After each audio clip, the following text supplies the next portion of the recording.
I'm just shooting a very quick video because I'm just grateful. This YouTube channel continues to grow in leaps and bounds, not just within the US, but really all the way around the world. And I always have to chuckle a little bit when someone will say to me after I've shared what I do. They'll say something like, "Oh, that's interesting. Is there any business in that area, really? Any interest?"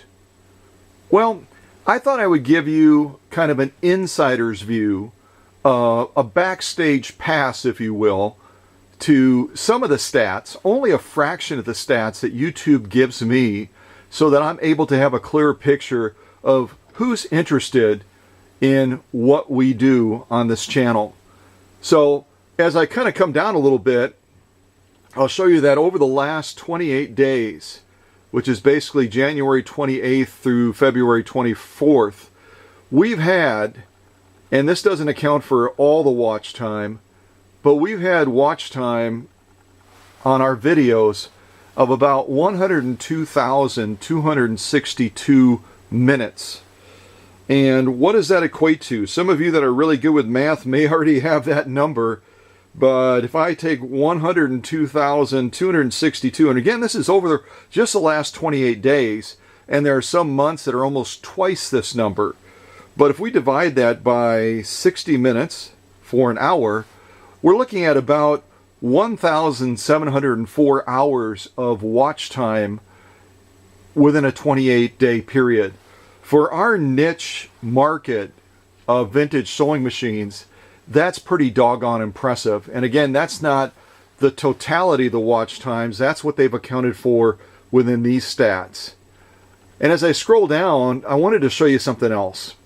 Again, I mentioned the fact, and right now I know the screen is white. Bear with me for a second.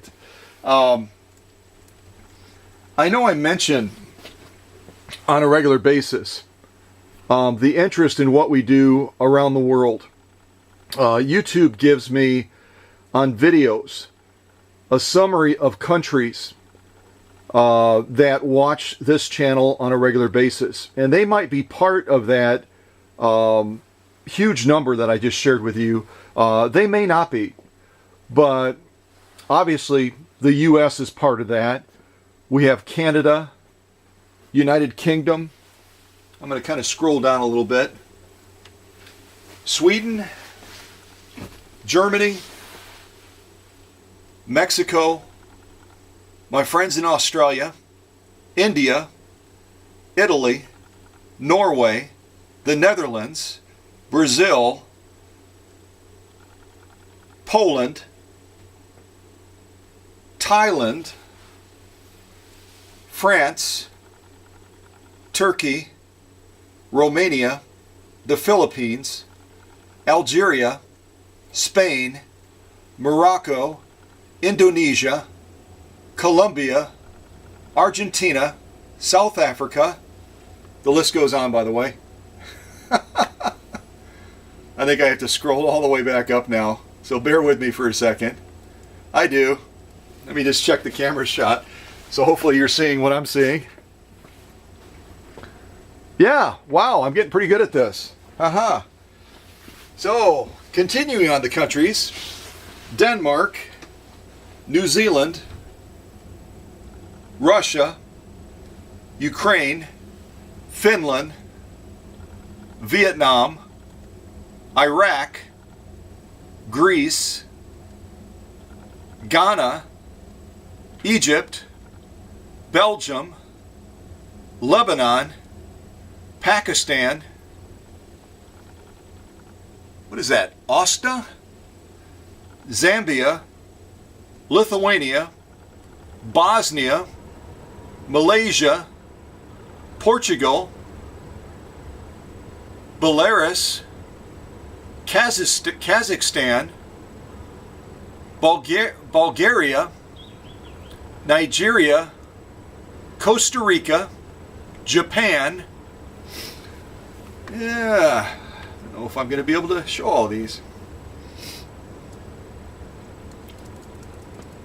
Serbia and Estonia. I think you can see those. So, what's my point here? Let me scroll up here. Sorry about that. Serbia and Estonia.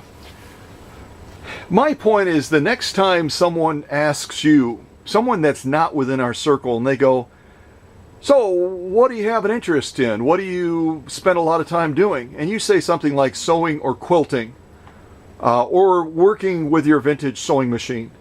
And they say something to you in the same manner, like, oh, that's interesting. Is that really a thing? Are people really interested in that? Point them to our YouTube channel and show them this video. Because not only are folks in the US interested in what we do, folks around the world are interested in what we do. And not only interested, but participate in what we do. So this is just to, I guess, empower you to feel real good about being part of what we do around the world. I mean, our viewers on this channel are represented all over the place. And it's a privilege and an honor to be partners with you in continuing to grow the knowledge, interest, and excitement in vintage sewing machines. Let's continue to work together in this new year to really make a difference and to eventually turn those folks around that are almost surprised that there's such an interest in what we do and such a large following, and educate them as well so that they won't be asking that question anymore. Their next question will be, so what project are you working on? Or what new machine did you acquire? Or, hey, what new videos has that guy in Wisconsin posted? All right, you get the point, folks. God bless you guys, and keep passing the word on about what we do and why we love it.